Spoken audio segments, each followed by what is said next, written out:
আলী রাদিয়াল্লাহু আনহু থেকে বর্ণিত আছে রাসূলুল্লাহ সাল্লাল্লাহু আলাইহি ওয়াসাল্লাম বলেছেন, হাদিসটা খুব ভালো করে শুনুন।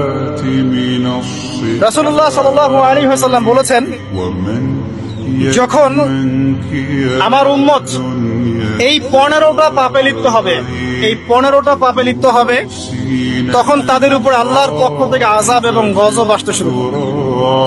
হাদিস আসলে অনেক আছে, কিন্তু সবগুলো বলার সময় থাকবে না, আমি মূল কয়েকটা বলছি, এগুলোর মধ্যে সব পড়ে যাবে ইনশাআল্লাহ।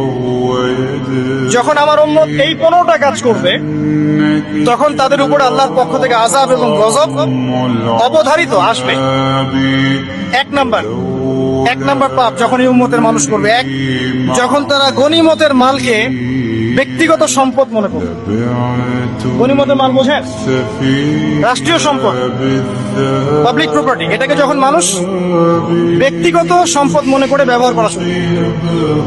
এটা কি মিল পাওয়া যায়? আচ্ছা।